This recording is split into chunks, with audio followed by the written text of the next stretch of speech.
What's going on, guys? BossUp86 here, back to another video, and today I am finally done. I am finally completed the entire discography of the beginners of heavy metal themselves, the almighty Black Sabbath. And folks, this was a long journey. This is somehow more difficult than the Motorhead retrospective. And that is saying a lot because Motorhead have 2 more albums than this band. And folks, I'm going to try not to waste any time because this is most likely going to be the longest video I'm ever going to record. So, yeah, without further ado, let's get into this discography of the beginners of heavy metal themselves, Black Sabbath. And I have some water with me because this is going to be a lengthy one in one quick second. So, without further ado, the oddball Ozzy Osbourne, the riff master himself Tony Iommi, the badass bassist of Geezer Butler, and of course the skin smasher supremist of Bill Ward. Let's dive into the long, adventurous, and cocaine-infused discography of the grandfathers or the godfathers of heavy metal themselves, the almighty Black Sabbath. This band formed in 1968 in Ashton, Birmingham, when a young Tony Iommi was at a factory, and of course led to the infamous factory incident, where Tony was gonna quit his job and start the band. Unfortunately, an accident would occur when he was with this machine that chopped up this metal. He was working at this metal shop, and he was pressing this metal up against the machine, and I think chopped off the tip of his ring finger, and I think the part of his ring finger completely off, and he had to basically have like molten bottle caps and some soap and like other materials to help, you know, fret with his guitar playing. So Tony and Bill Ward, after previously breaking up a blues rock band named Mythology, of course I already talked about the factory incident, they enlisted Geezer Butler and Ozzy Osbourne, who played in a band called Rare Breed. Now, Ozzy's joined to the band was actually kind of interesting because he had an advertisement in a local band called Ozzy Zig Needs a Gig in his own PA. They initially called the band the Polka Talk Blues Band, taken from a band of talcum powder of an Indian Pakistani clothing shop. Origins have not been confirmed, though. The band included slide guitarist Jeremy Phillips, friend of Ozzy's, and saxophonist Alan Aker Clark. After shortening the name to Polka Talk and eventually changing their name to Earth, which Ozzy hated, by the way, and continued without Phillips and Clark, they recorded some demos in December of '68. Iommi briefly joined Jethro Tull around this time, but left due to the unsatisfactory with the direction and eventually returned to Earth. Yeah, that's actually a fun fact. Tony literally joined Jethro Tull in a blink and you miss it moment, and he wasn't really liking not only the direction, but like waking up like 8 o'clock in the morning, have to get there so early at a time. So Tony eventually returned to Earth, and while playing some shows in '69, nice, another name change was in the works. Their new name was inspired by the 1963 horror film underground classic, in my opinion, Black Sabbath. Either that or Bill was having a weird dream about this black figure haunting him at night, and, you know, whichever way it is, it's most likely the horror film story.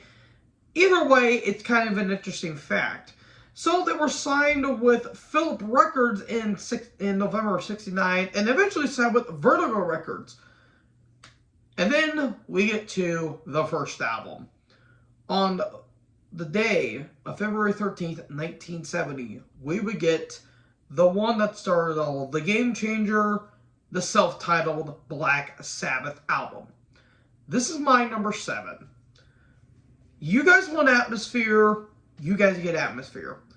This is the most important metal album of all time, if you ask me.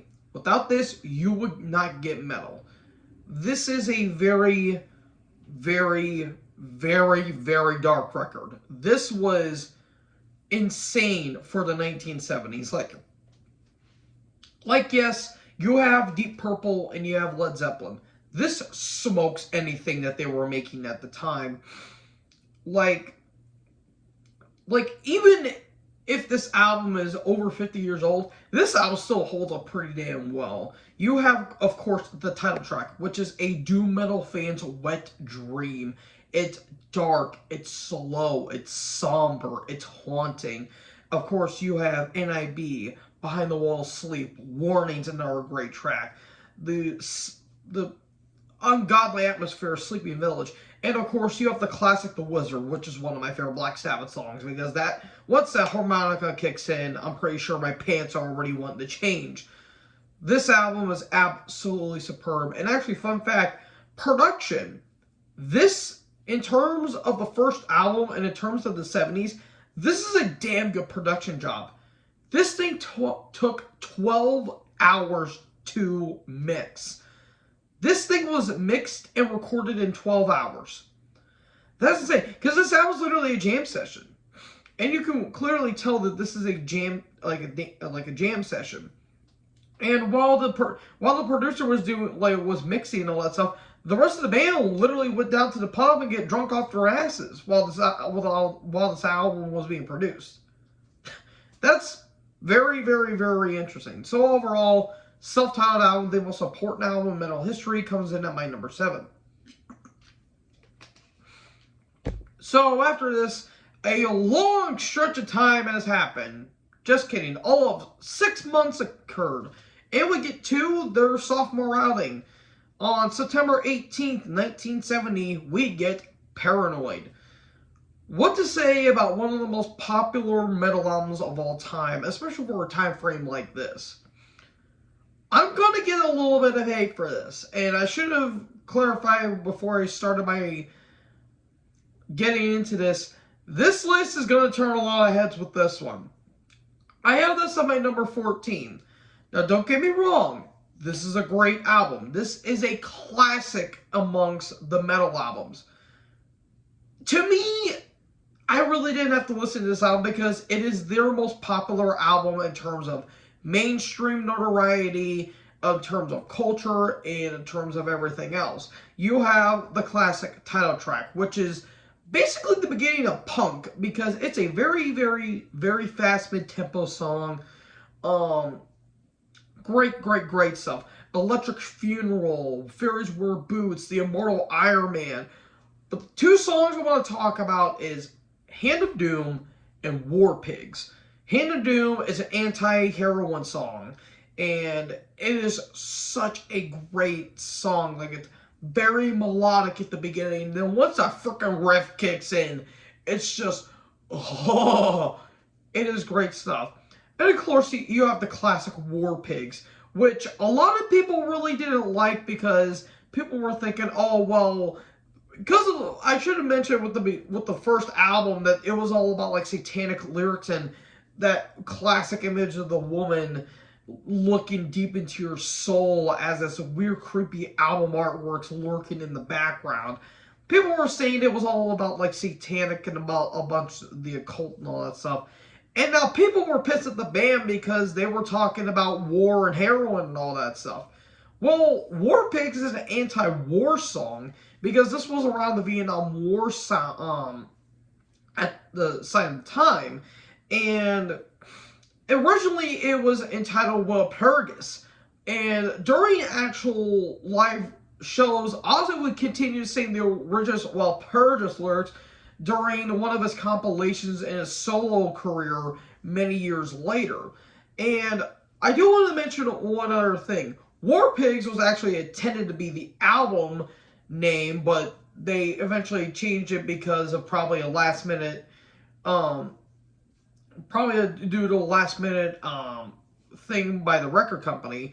And number 2, this album was actually recorded on the same day Jimi Hendrix passed away. So that's actually kind of interesting.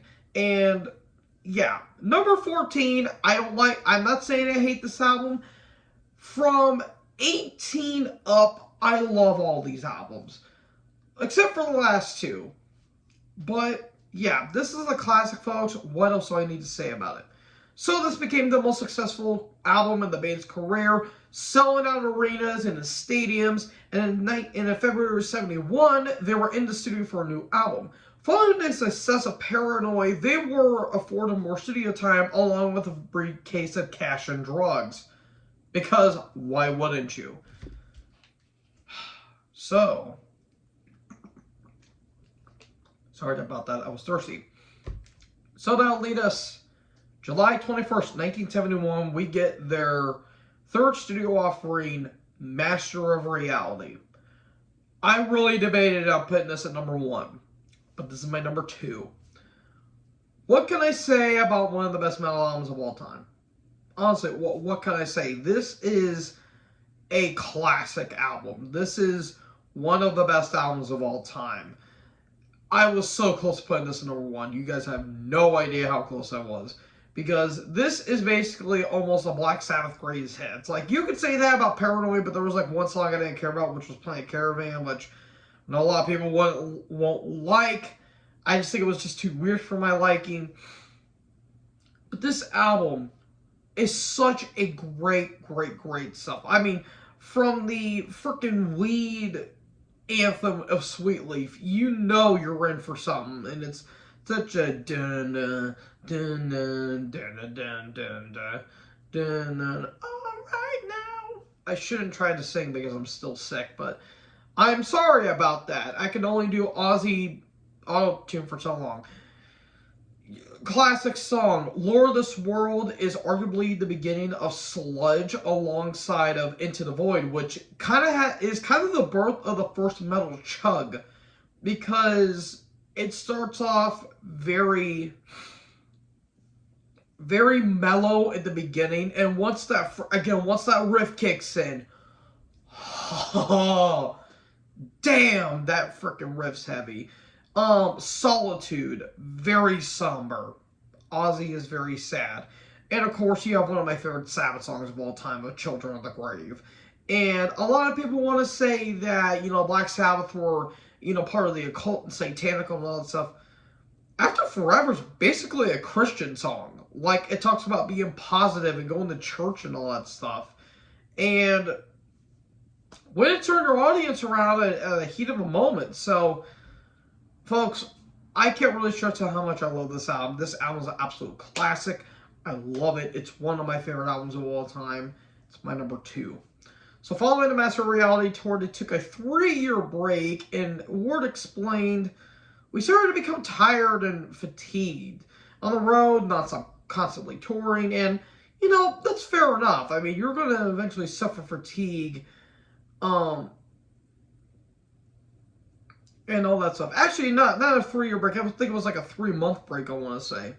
Because in June of 92, they went to LA to record Plan to Work on, and they plan to work on their next album. They continue to experiment with like piano, strings, orchestral stuff, and multi-part songs. The recording process was plagued with problems though, because, well, they were cooked out of their damn minds, because substance abuse issues was not really unknown around the time with the band. They were struggling to record one song, when we talk about here in a little bit, because of drug use, and Bill was almost fired at one point. And actually, fun fact, the album was originally going to be titled Snowblind, which talks about coke abuse, but the company changed it to Volume 4, which Bill thought it was a stupid album title name. Roger Bain, who would not produce this next album due to him not feeling that the band was doing well, "I only will produce this next album, and you can certainly tell with this one." So that leads into September 25th, 1972, we get Volume 4. This is not my number 4. This is my number 11. I like this album. I really do like this album. It's a very different album for the band in terms of the experimentation that we're going with. The problem I have with it is mainly production. You could tell Iommi was the producer for this because the production is very weird. A very, very, very, very weird album.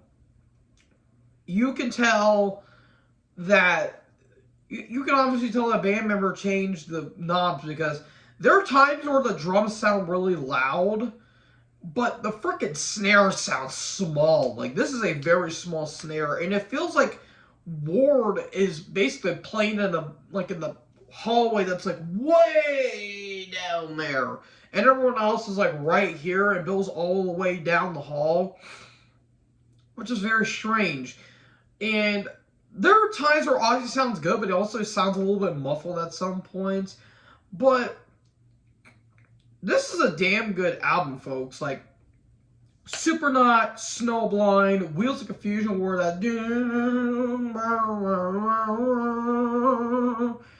that's such a cool moment.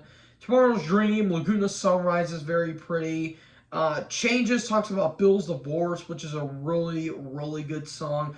Under the Sun is one of the doomiest things they've ever done. The best track, in my opinion, though, has to be Cornucopia, which is the song they almost couldn't do because of the drug use. That freaking riff by Iommi might be one of the most evil things he's ever done. That dun dun dun dun dun dun dun dun dun dun dun dun dun dun. I'm gonna stop trying to make an idiot out of myself, but I can't promise you guys anything. Overall, Volume 4 is still a classic. But compared to the other albums, there's still more good material than there is bad. So, actually, fun fact, the album cover was almost a prank gone wrong. Because during the recording, the band rented the Bel Air mansion that belonged to John DuPont of DuPont Paint and found several cans of gold spray paint and drenched Bill from head to toe after Bill was passed out drunk. And Bill almost died from the chemicals in the spray paint cans and be like, haha, we got you, bastard. And, oh, wait, Bill's about dead. Yeah, can we not do that ever again? About that, but I'll talk about that later. So following the tour, Iommi actually collapsed due to sudden exhaustion and substance abuse because doing coke for 30 days in a week is not really a good idea there, folks. It gets very tiresome. But after Iommi recovered, when they tried to make a new album, he couldn't do any riffs, which is a very rarity for the riff master himself. So after they stayed in LA for a month with no results, they rented the Clearwell Castle in the Forest of Den. After some creepy things happened in the Citadel, the riffs came back to Iommi, and the new album was recorded at Morgan Studios. Which leads us to November of 1973, we get Sabbath, Bloody Sabbath. This is my number 6. Wow. You can clearly tell there was a lot of stuff going on in the band at this point. Like, hearing the lyrics and listening to the experimentation, you could tell a lot of stuff was going on in the band because, sweet God Almighty, this thing was honestly one of the best albums they've ever done. This is a top tier Sabbath album, in my personal opinion. The awesome riffs, the crunchy solos, the great source material, the punchy experimentations going along with it. You have the title track, one of my favorite Sabbath songs. Sabbacadabra is a bluesy song and I love it. Which, fun fact about it, Rick Wakeman of Yes, prog rock legends Yes, actually played keyboards on it because the band couldn't play a certain part on the song, and they actually met Rick at a pub, I think, and be like, oh, you mean this? And they're like, yeah, do that. And they're like, okay, we can do that as well. So that's cool, looking cool. Looking for Today has one of Ozzy's best vocals. Fluff is such a beautiful piece. And National Acrobat's great. Killing Yourself to Live. Spiral Architect is such an epic song. The only track I don't really get is Who Are You? That's such a weird song on the album, like with the weird spacey synths and all that stuff, which I can see what they were trying to do here, but just felt a little bit awkward. Overall, Sabbath Bloody Sabbath, an awesome album. I really, really love this album. Top 10 for me, and it's a top tier album. It's my number 6. So they began a world tour at the beginning of '74, which culminated at the California Jam Festival in Ontario, California, on April 6, 1974.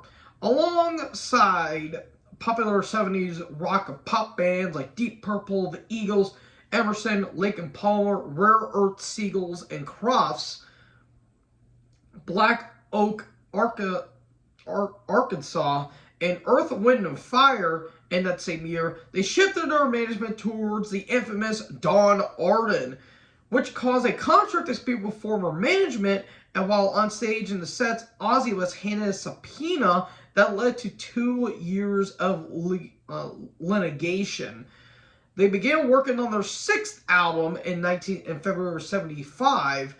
However, lawyers would make it a nightmare for the recording process for the band. So that leads us into July 28th of 1975. We get Sabotage. This is my number 9. Holy God Almighty, was this ever aggressive.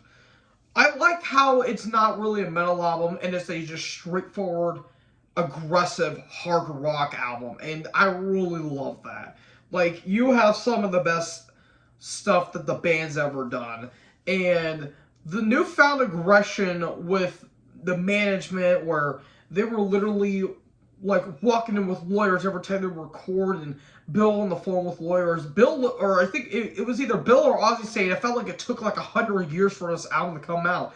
And can you blame them? Because the lawyers were literally knocking on their door like every 5 minutes just so they can stop them recording their album.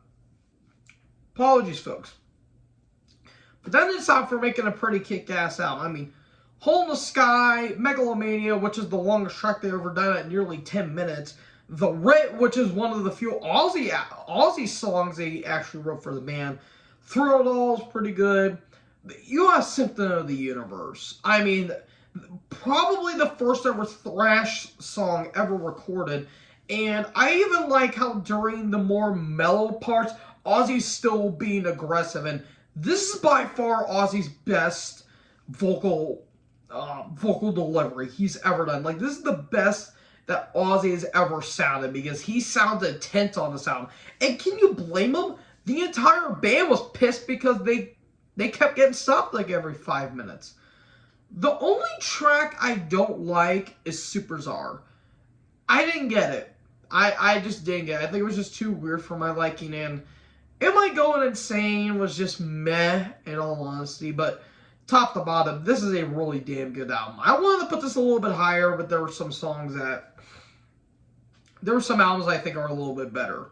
So yeah, overall, Sabotage is my number 9.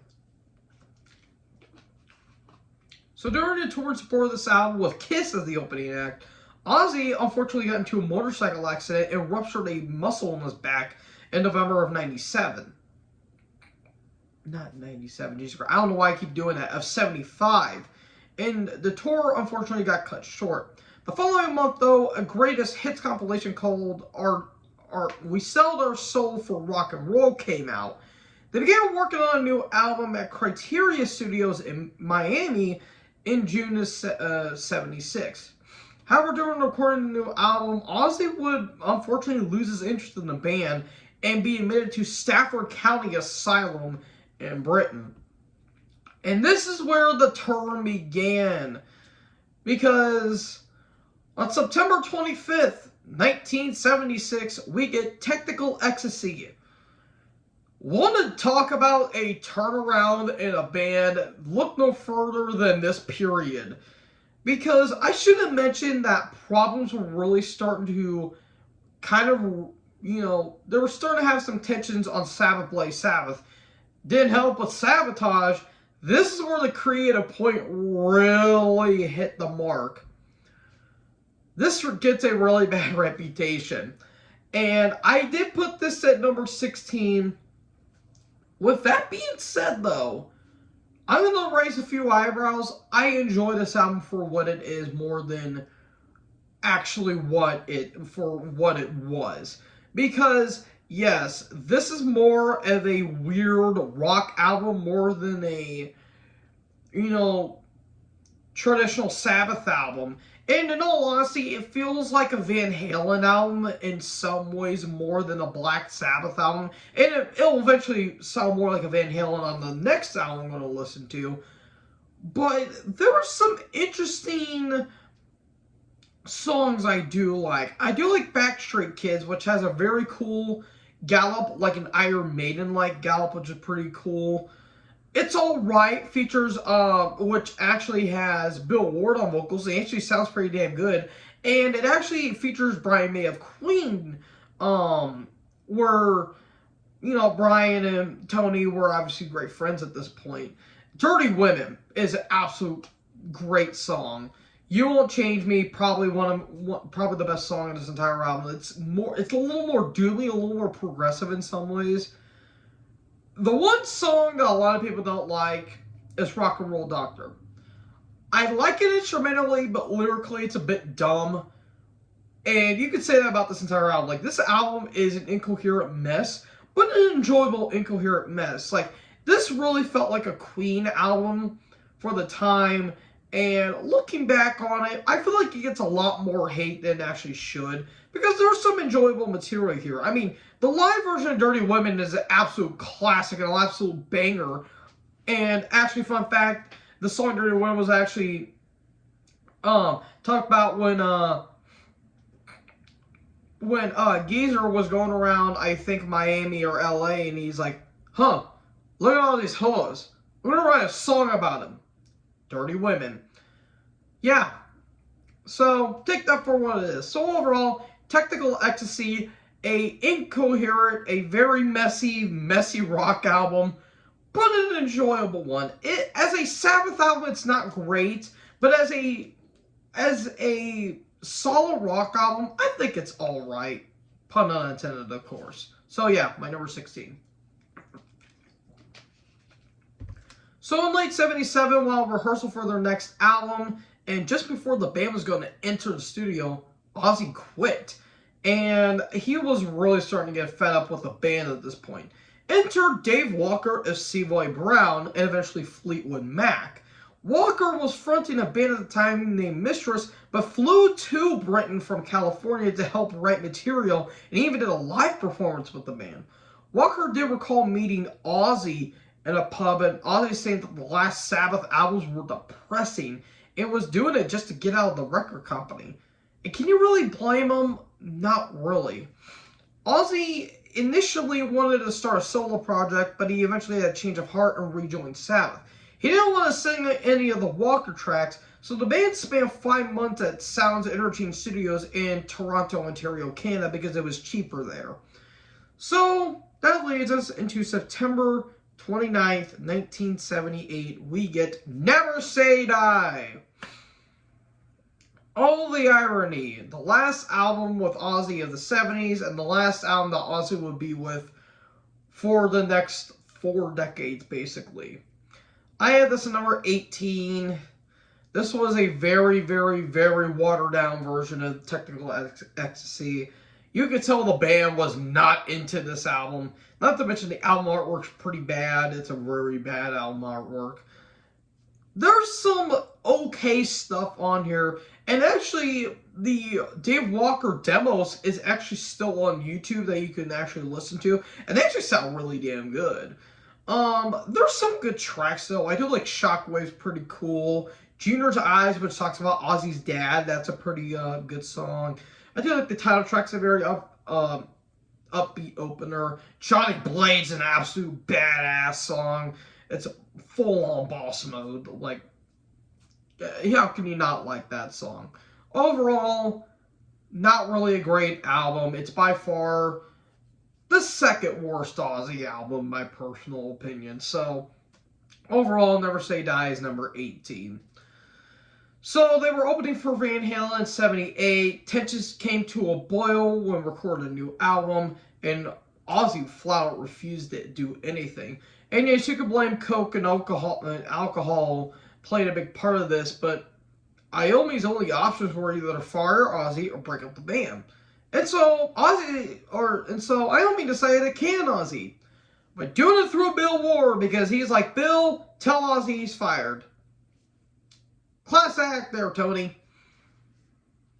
So after Ozzy got kicked out, Tony was looking for a new singer. And actually, when Ozzy did get kicked out, he said he was getting smashed out of his brains for like 3 months by doing coke and all that stuff. And I'm surprised Ozzy is still alive, in all honesty, along with all the original members. So after Sharon Arden, who's going to play a big role in Ozzy's life, who is the daughter of Don Arden, suggested former Rainbow and Elf singer Ronnie James Dio. And Dio became the order of the day. While Don was trying to convince Ozzy to come back, no such luck. And Geezer temporarily left in 79 for personal reasons. The band initially hired Craig Gruber, who played with Dio and Elf to play bass on the new album. But Gruber would be replaced by Jeff Nichols of Quartz. The new lineup went to Criteria Studios to record, and Geezer returned for bass, and Jeff moved the keyboards, and this new album would be produced by the legendary Martin Birch, who may have produced some albums by a little band called Iron Maiden, all the way up till 92, where he unfortunately retired. So, that leads us. April 18th, 1980, we get Heaven and Hell. This is my number 1. I kind of figured it was going to be my number 1, considering this is one of the first albums of the band I have listened to. The introduction of Ronnie James Dio made this album ever more spectacular. And this album, I cannot stress on how beautiful this album is. And this album unintentionally kickstarted a little movement in the British metal scene called the New Wave of British Heavy Metal, with its new singer, the more polished production, and a newfound notoriety, newfound energy for the band after the previous outings. You have like the title track, one of the best songs of all time, Die Young, where Dio has these very beautiful melodic hooks. Wish You Well. Lady Evil's one of my favorite songs that the band's ever done. Children of the Sea, which is the first song they've ever actually written with Ronnie. Neon Nights, Walk Away, Lonely as a Word. I can literally say everything about this album. I cannot stress on how great this album is. Ronnie's one of my favorite vocalists of all time, and this album is a top 5 for your truly. Heaven and Hell, number 1.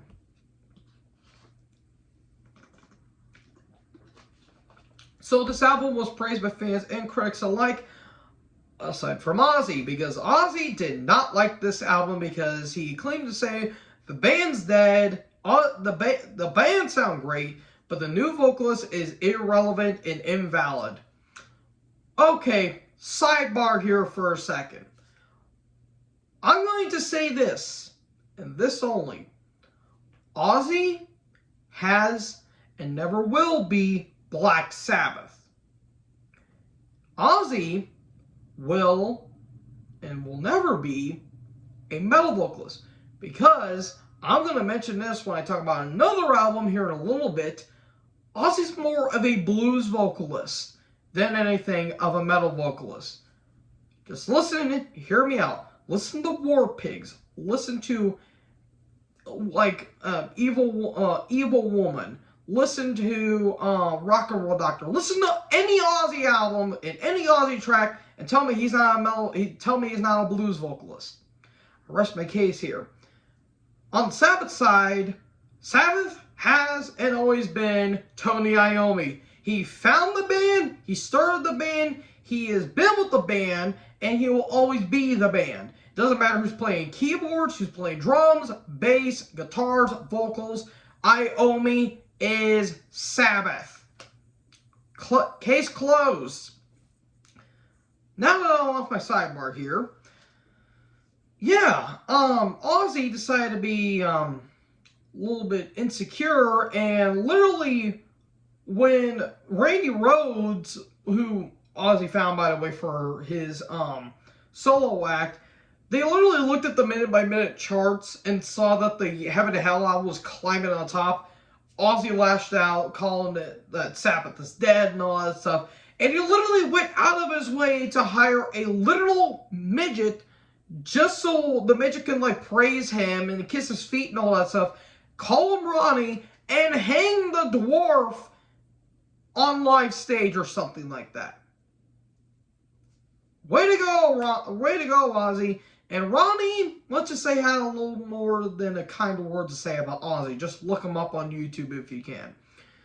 So, back to what I was talking about. So they did a big world tour, and during a show in Minneapolis, Ward eventually quit the band. Enter Vinny Appice, who was the brother of Carmichael Appice, who's been in every band, every 70s band under the old sun. So, that leads us onto November 4th, 1981, we get Mob Rules. This is my number 8. As a follow-up to Heaven and Hell, it's a little bit down, but it's still a damn good album. The big thing I like about this album is, like, I like the doominess of it. There's a little more doom experimentation going on here, like, especially on the classic Sign of the Southern Cross. Like, that is such a classic song and such a absolute barn burner of a song. You also have tracks like the title track, Falling Off the Edge of the World, Voodoo, Country Girl's a really cool song. Over and Over has one of the most dramatic solos that Tony's ever done. And Turn Up the Night, which is basically a sequel to Neon Nights, but I like a little bit more. This is a damn good song. The only track I don't really like is Slipping Away. That song really didn't do much for me. This is a damn good album, though. Very, very, very strong album. In which, actually, fun fact, the title track was actually recorded at John Lennon's house as an alternate take for the 1981's heavy metal film. So, there you go. So, while the band was unhappy with the first live album that they did, Live at Last Quality, the Live Evil album was released, and that's when everything went pear-shaped. Because during the tour, the engineer would spew misinformation to Tony and Geezer that Dio would turn up the vocals, and Geezer would actually accuse Vinny of doing solo material during the band's mixing without telling the other members. So that was the final straw, and everyone went to greener pastures. Ronnie and Vinny would leave for solo, leaving Tony and Butler for greener pastures. So they would eventually find former Deep Purple vocalist Ian Gillan to replace for vocals, and they weren't initially going to call it Black Sabbath, but the label company pressured them, and Bill Wobber returned to the kit for about 15 minutes. And it was around this time that Sharon Osbourne became the Sharon Osbourne that we all know and, well, no, let's just put it at that. So, we get to August 7th, 1983, we get Born Again. This is my number 17. Oh boy, wow, what a album this certainly is. The 80s were a bit of a weird period for this band, and yeah, you could certainly tell. This is just a disaster of an album that I kind of enjoy for what it is. It is such a weird and bizarre album.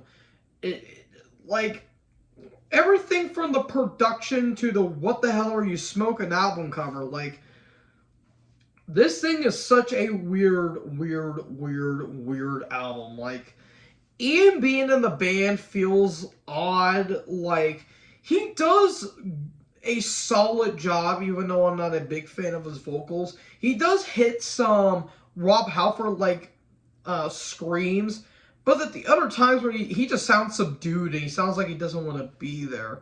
This is such a bizarre album, but like there's some decent tracks. I do like the title track, "Disturbing the Priest" is pretty fun. Which actually, fun fact, they were recording it I think near a church, and I think the Catholics or the church people were getting pissed because they were like, "Hey, turn that down a little bit," and then the band offered them drinks down at the pub, and there you go. Digital Bitch is pretty cool. Trash, which actually, fun fact, talks about Ian taking Bill's car and absolutely demolishing it and walking away with it without having a scratch. Zero to Hero is alright. Hotline sounds like a Van Halen song, but I kind of like it. Keep It Warm's pretty doomy. The production is very bad, though. Like, this production is very bad. It kind of has a charm to it, like a black metal-like charm, and this will have bands like Bathory, Venom, Mayhem, you know, all these other black metal bands kind of be inspired by this sound a little bit, but yeah, as a Black Sabbath album, it's not really that great, but it's entertaining as it is. I will say Ian is by far the weakest vocalist, but he does a solid enough job as it is. So this is not a bad album per se, maybe besides probably the production and most likely the album cover. As a Sabbath album, it's such a weird album, but what can I say? Overall, number 17, Born Again. So in support of this album, which included a giant set of the Stonehenge monument that was parodying the mockumentary This Is Spinal Tap. Following the completion of the tour, Ian left Sabbath to rejoin Deep Purple after some lineup changes and signed with Warner Brothers. Former Joshua frontman and Christian televangelist Jeff Fenholt would be the vocalist, and actually have some demos going around this time called The Star of India, which will be renamed to the next album. So following Ward and Butler's exit, Iommi put Sabbath on hiatus and began working on solo material with Jeff Nichols. Returning to his solo work, Iommi enlisted bassist Dave Spitz of Great White and Eric Singer, the drummer of Kiss, and multiple singers including Rob Halford, Dio, and Glenn Hughes. Hughes was the man of the day. So, that leads us to January 28th, 1986. We have Seventh Star. I know a lot of people do not like this album. And by a lot, I mean a lot of the metal community do not like this album. I, however, love this album. This is my number 7. I love this album. I love this album. Yes, it's a bit cheesy in some points because of the keyboards, but come on, you cannot love this album. I adore this album. I cherish it. Glenn Hughes is one of my favorite vocalists of all time alongside with Ronnie. This may be the best era of Sabbath, debatably on who you ask. This album is absolutely awesome. I love this album. You have the title track, Angry Heart, Turn to Stone, Danger Zone, In for the Kill, No Stranger to Love, Heart Like a Wheel. I literally name every track on this album. This album is awesome. I love the melodies. This is by far the most melodic Sabbath album of all time. And when it gets heavy, it gets a little bit heavy. Like a lot of people say, oh, Iommi's guitar tone really doesn't show up. It shows up. You just have to wait for it. This is great. I absolutely love this album. And Iommi says it really wasn't intended to be a Sabbath album. It was supposed to be a solo album. Well, Iommi, you had the rights to the name around this time, and even Jeff Fenholt said it was originally going to be called Black Sabbath. The reason why Iommi changed it is because he got cold feet and he didn't think it was going to sell that well. Well, what you ended up with, in my opinion, is a damn good album and probably the most underrated Sabbath album, along with one other album I'll talk about here in a little bit. So overall, 7 star. I don't care how much hate it gets. I love this album.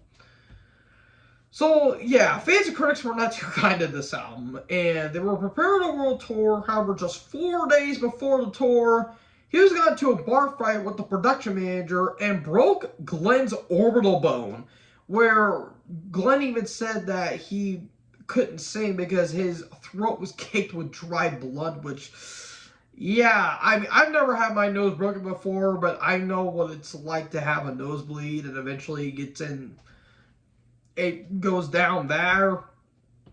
Oof. So due to unable to sing, the band got Ray Gillen to fill for the tour with Wasp and Anthrax. So the band was in the middle of working on new material in October of '86 at Air Sound Studios in Marstart with Jeff Glicksman as producer. The recording process, however, was filled with problems as Glicksman left after the sessions and be replaced by producer Vic Copperstone Heaven. Spitz left due to personal reasons. Former bassist of Rainbow and Ozzy, Bob Daisley, joined. Daisley re-recorded the bass tracks, but before the album was complete, he left to join Gary Moore's backing band and taking drummer Eric Singer with him. After problems with Vic, the band returned to Morgan Studios in England of January of '87 with one of my favorite producers of all time, the legendary Chris Sangarides. While working in the UK, Gillen abruptly left to form Blue Murder with John Sykes, and eventually he would be in Badlands as well. Enter Mr. Tony Martin and Bev Bevan. Bevan? I think that's how you say his name. To complete some percussion overdubs, Bev was replaced by Tony Chimes of The Clash after Bev refused to play shows. So, we get on October 23rd, 1987, we get Eternal Idol. This is my number 5. Wow. Absolutely wow. What a hell of a start to the Tony Martin era, in my opinion. Like, this era is by far the most forgotten era of Sabbath, like alongside the Glenn Hughes and the Ian Gillan era, because a lot of people really weren't paying attention to Sabbath at the time, because if you think about it, thrash was starting to become a big thing, and death metal was starting to become a big thing, black metal, all these other extreme acts were really rising to the top. Sabbath really got left in the dust, in all honesty, and that's a damn shame, because what a lot of people tend to forget is that they were crafting some of the best material since the Dio days. This is a phenomenal album in all rights. You have Glory Ride, Hard Life to Love, the title track is doomy as hell, Ancient Warrior, Born to Lose, The Shining, just so many great tracks. I absolutely love this album. Fun fact about the album artwork, the spray cans make another incident again because apparently they haven't learned anything from Volume 4. They spray painted actual live models, and guess what happens? Chemicals, and everyone was left in a hospital. Good job, everyone. But besides that, this album's absolutely awesome. I know a lot of people really don't praise this album as much, but I love it. I absolutely love it. This was almost my favorite Tony Martin album, but it's my second favorite Tony Martin album. So, following the poor commercial success of this album, Vertigo Records and Warner Bros. dropped the band from their labels, and they signed with IRS Records. Iommi brought in former Rainbow drummer Cozy Powell and session bassist Lawrence Cottle to record this new album, which was released on April 24th, 1984. We get Headless Cross. This is my number 10. I was really debating on where to put this because I knew this was top 10, but I didn't know where to put it in the top 10. This album's awesome. Again, another great album in the Tony Martin era. I think this is the most doomiest in the Tony Martin era because this thing pretty much has a very Candlemass-like vibe, which I really do love, because if you guys see my Candlemass retrospective, I absolutely love that band. This album is really good. This is a really damn good album. I mean, Call of the Wild, Nightwing, the title track is one of the best Sabbath songs. Devil and Daughter. Wow, that is one of Tony's best vocal performances.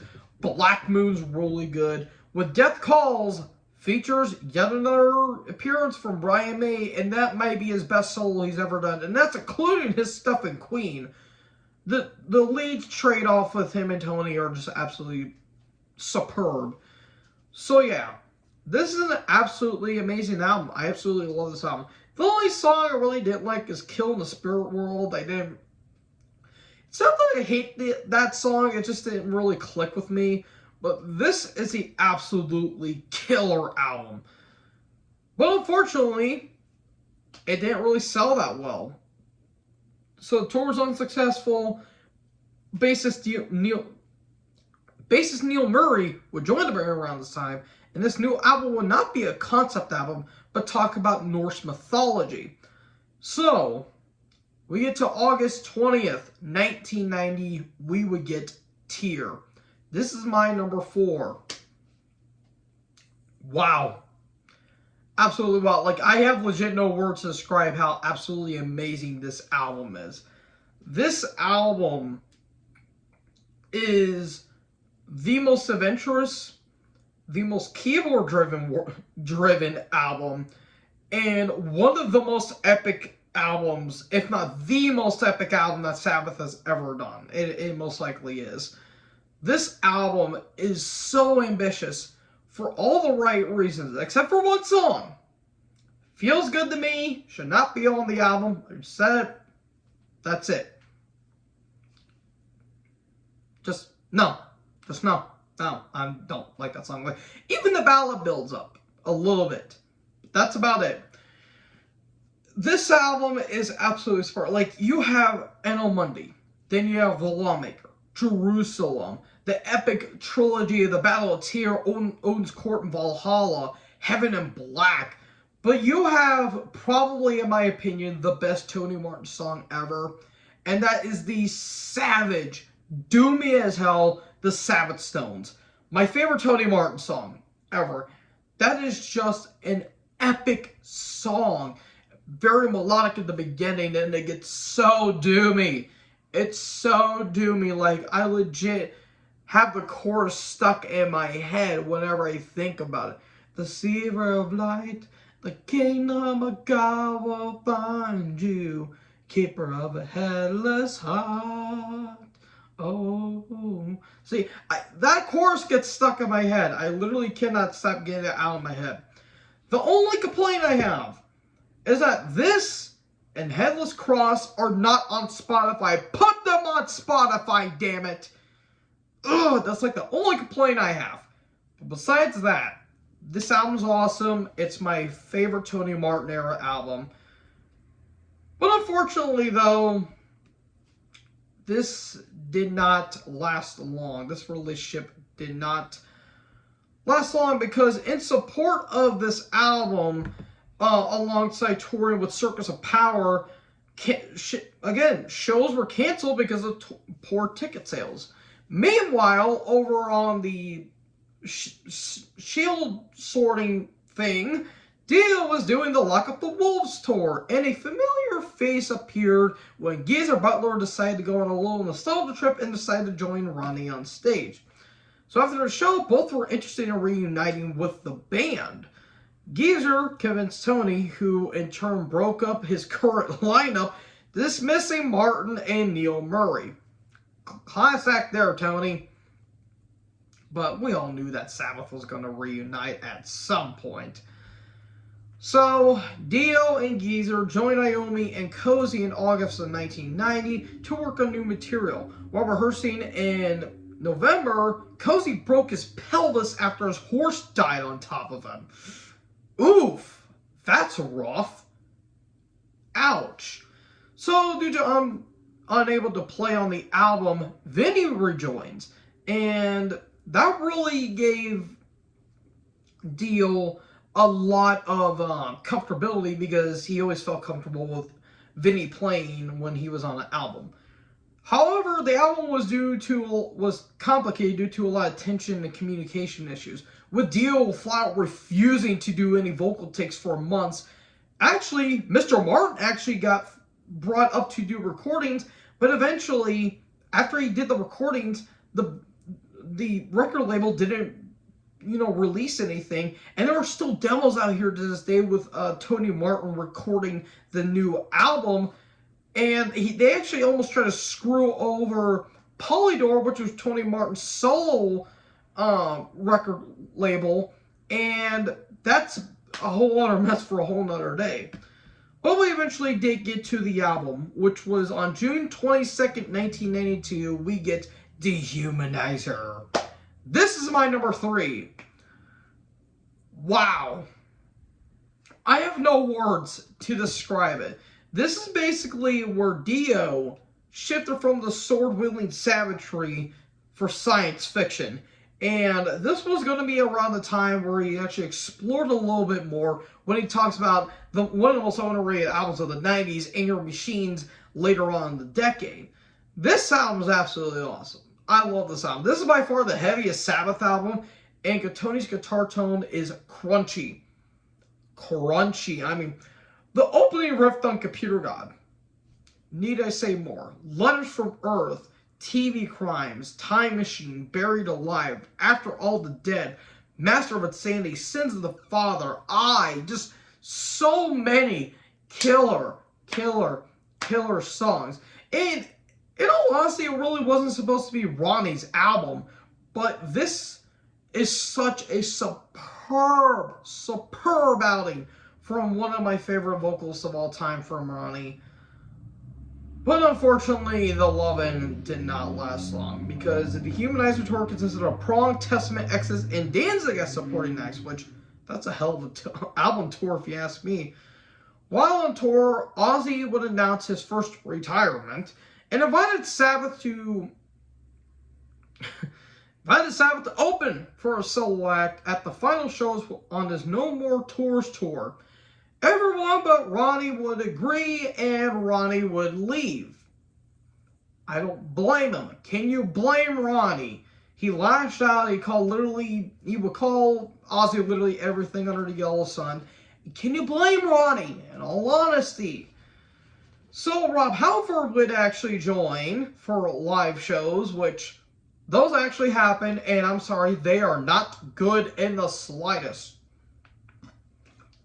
I love Rob. He's my favorite vocalist of all time, but Jesus Christ, even he couldn't save that. So, original lineup would perform with some brief songs. A reunion wasn't set but didn't come to fruition. And venue would leave following the reunion to join Dio. And Iommi and Geezer would get former Rainbow drummer Bobby Rondinelli and reinstate Tony Martin, and did not initially wanted their next album to be a Sabbath album, but once again, label pressured them. So that leads us on to January 26, 1994. We get Cross Purposes. This is my number 14. As a shift from the Dehumanizer to this, it's a vastly different shift. It's also another shift from Tear into this as well, because Tear was more epic and basically more power metal. This is more AOR mixed with doom metal in some ways. Whereas the first half's really damn good and the other half exists. You have some pretty damn good songs like the opening Eyewitness, Cross of Thorns, Back to Eden, The Hand That Rocks the Cradle, Virtual Death, which is kind of like a Soundgarden-like song, where this was in 1994 and Soundgarden was blowing up at this point alongside with Nirvana and Alice in Chains. And it's an interesting kind of song for them. But you also have some dud songs like Dying for Love. Like that song could go kick rocks. But yeah, this is a solid album, but it's by far the second weakest Tony Martin album. But it's not the worst, because this tour was actually supported by Motorhead and Morbid Angel in February, which that's a hell of a lineup right there. During the European tour, Bobby would quit and Bill will return for a few shows in South America. Following the tour, though, Butler would leave again to form his solo project GZR and form the album Plastic Planet in '95. Following Butler's departure, Bill would leave too, and Murray and Cozy would rejoin, and the band would get body count guitarist Ernie C. to produce the next album. And oh boy, June 8th, 1995, Forbidden. Ugh. Dead Last. This is my number 20. This album could go piss off for all I care. This album is bad. Oh my god, is this album ever bad? Like, I thought, walking into this, I'm like, okay, I hear a lot of people saying it's bad. It cannot be as bad as it is. Oh, it's worse. It's worse than I thought, because this is around the time where Sabbath had no idea what the hell they were doing, and they were, again, lost in the shuffle, because this was the mid to early, or, no, let me rephrase. The mid to late 90s were a rough time, especially 1995. This was probably the worst of the bunch, because Jesus H. Christ on a cross, this is terrible. This is bad.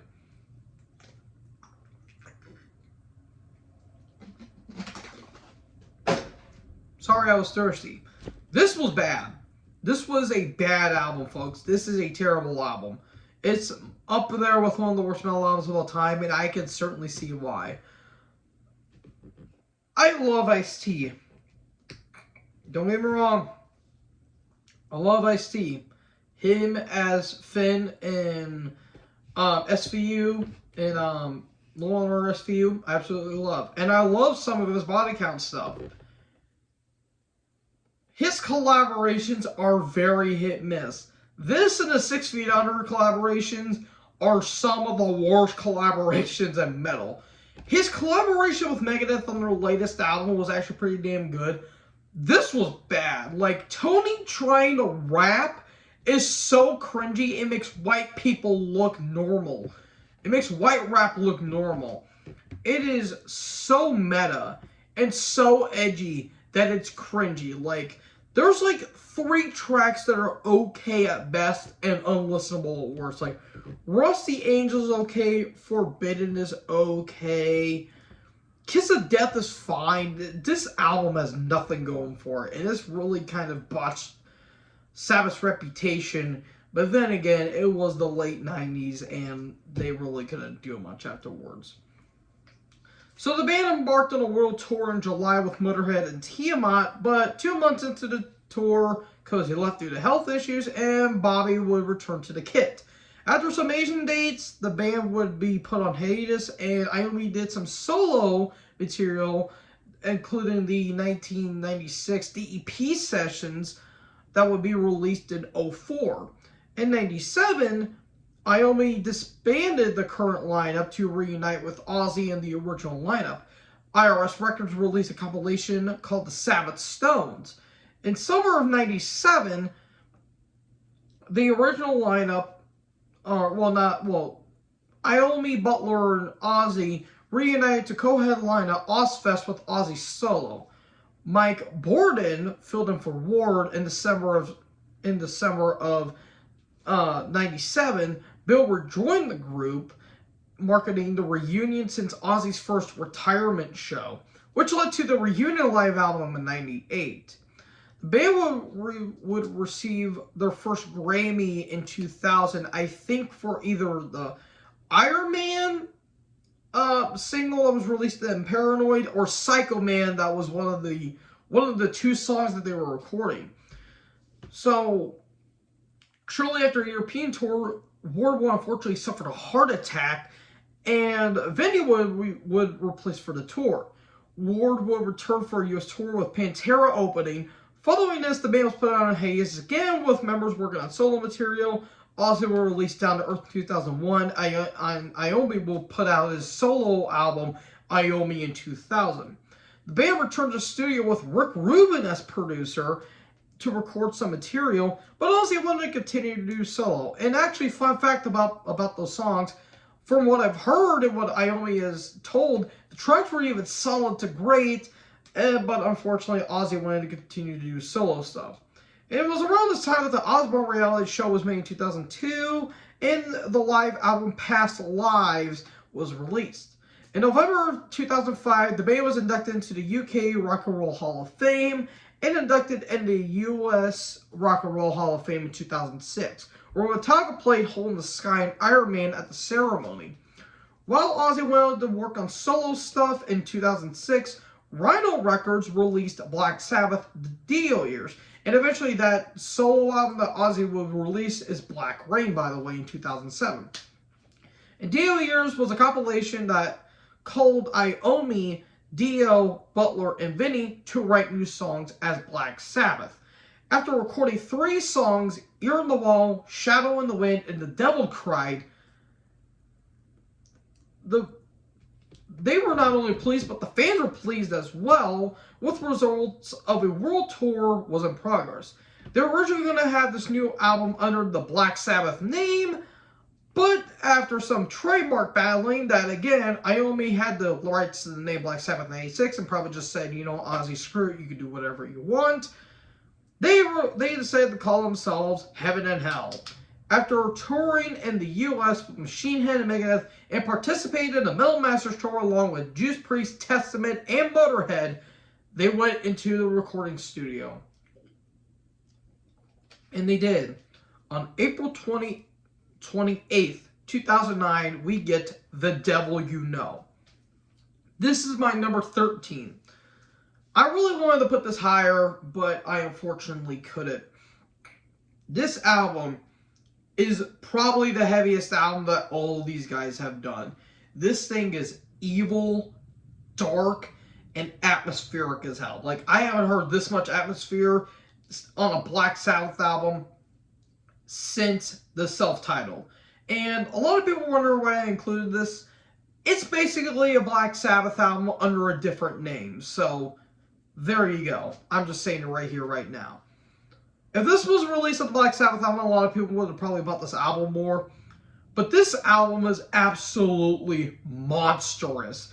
You have Adam and Evil, which is an awesome opening track. Fear, Double the Pain, Breaking into Heaven is one of the heaviest songs they've ever done. It's slow, it's sludgy, it's doomy, it's evil, it's methodical. Bible Black is one of the best vocal deliveries that Dio has ever done, and it was around this time that Dio would actually suffer from stomach cancer, and a lot of people say that he's subdued on this album.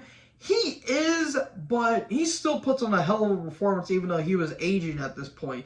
Eating the Cannibals, a lot of people really don't like. I like it for what it is, but the big standout that's on this album is Follow the Tears. That is probably the heaviest thing that these guys have ever done. It is so doomy and so dark and heavy. And you look at the if you look at the track listing and look at the lyrics, especially on the songs Bible Black, Ronnie tells a really good story about this man that is, bored. He's doing the same thing every day. He reached for this book, and the book just covered in black leather. And it says, if you read this, you die, basically. Don't turn these pages. Well, he eventually does, and people find him lying naked in the rain, and he doesn't know what happened. He must have the Bible Black. And basically, he gets sent down into hell for basically calling up the devil.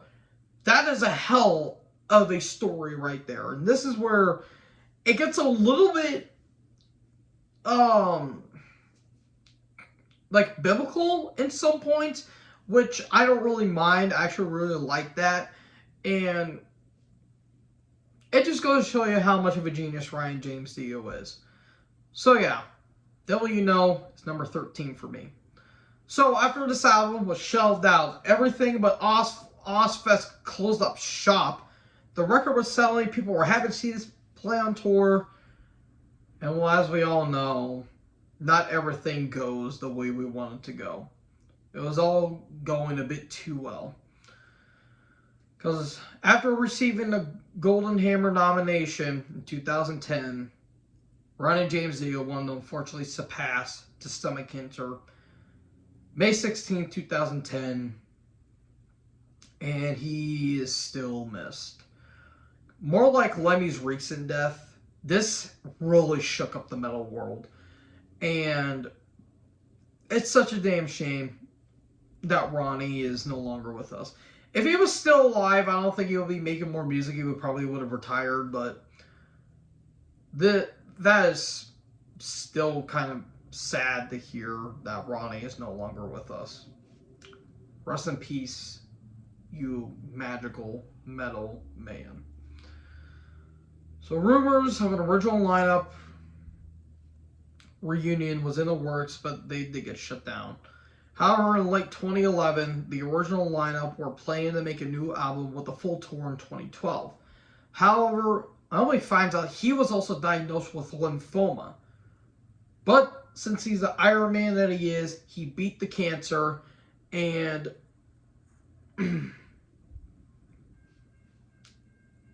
yeah, that part's so mind blowing that not only did Dio suffer from cancer, but also Iommi did, but Iommi beat it. So in February 2012, Bill was unable to participate due to not having a signable contract, and was replaced by Commie Rocker drummer Brad Wilkes of Rage Against the Machine, who are now Rage with the Machine. If you get it, you get it. And the new album will be produced by Rick Rubin.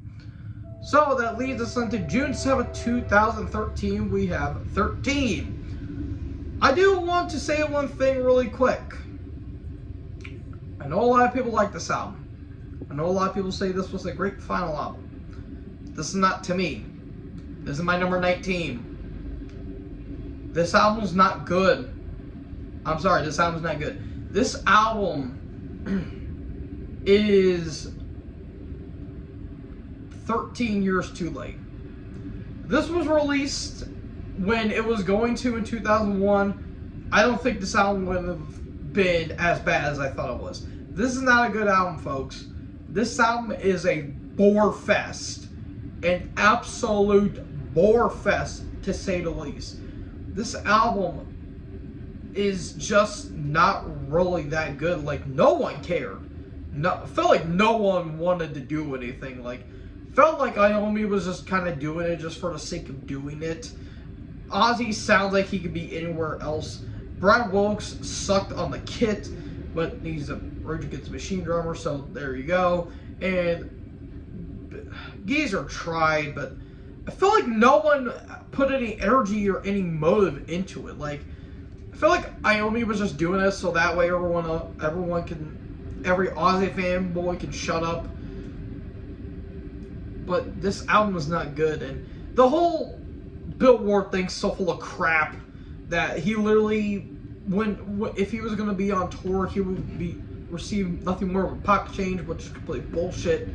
Because Bill Ward's one of my favorite drummers of all time, and he is the drummer of Black Sabbath, and you're not going to give him a signable contract. That goes to show you how much of a bitch that Sharon Osbourne is. Brad Wilk did a terrible job on the kit. He sucked. He tried to do everything he can to replicate Bill's drumming, but it comes off as just pretentious and tedious. There's a couple decent tracks, but I'm sorry, the majority of the material is not good. God Is Dead's good. I like Live Forever. Methodemic, which is actually a bonus track, the best track on here. Everything else though is like a mess. Like, Dear Father has some good moments, but it just comes off as boring. Damaged Soul does nothing. Pariah is bad. That is a bad song. Like, Age of Reason's boring. Peace of Mind's boring. I prefer the Iron Maiden now more than the song. The end of the beginning, I legit fell asleep to. Like, this album's just a bore. It's literally just diminishing returns, and that's about it. Like, this is literally a rehash of them trying to like go back to the past glories, and it comes off as just bad. So yeah, a pretty weak album to go out on for your career. So sorry, not sorry. This is by far the worst Ozzy album. So yeah, number 19 for me. So they did tours, and there was rumors of a new album was planned, but that got shut down. September 3rd, 2013, the band will embark on a final war tour and have an EP entitled The End in 2016, which I actually like more than the actual 13 album, by the way. And eventually they closed the book on the band and will retire in 2017. There were some reunion plans coming up, but they got negated by Ozzy. Ozzy continued to do solo, just recently put out the Patient Number 9 album, which wasn't that good, and everyone else is doing their own thing. And Naomi would actually go on to do a solo on Candlemaster's 2019 album, The Door to Doom, on the Story The Great Octopus, which is a hell of a song and a hell of a solo by Naomi. I think even Naomi did like a cologne commercial. That thing is doomy as all hell. So, folks, that's it. The longest video I've ever recorded to the band that started this beautiful genre of music known as heavy metal. Without this band, there would be no heavy metal, there would be no metal, there would be no punk, no speed, no thrash, and, you know, all this stuff. Without Black Sabbath, there will be no metal at all. The band that changed the face of music forever. I'm forever grateful to listen to this band, and forever will be one of my top 5 favorite bands of all time. So, folks, that's it. That is my long-awaited retrospective and album ranking of Black Sabbath. Thank you guys so much for watching this video. I do apologize for, I wasn't putting this off. It's just work and life got ahead of me. And, of course, mental health always comes first. So, what am I going to do next? Well, I did put up a poll on my community tab that consisted of Celtic Frost, Carcass, Napalm Death, and Sodom. The one band that got a majority of the votes is none other than Sodom. So we're going all the way to Germany to talk about one of the best, if not the best, German thrash band of all time, Sodom. Thank you guys so much for watching this video. Like, comment, subscribe, tap the little bell for more notifications. Join the herd! Talk guys next video. Peace out.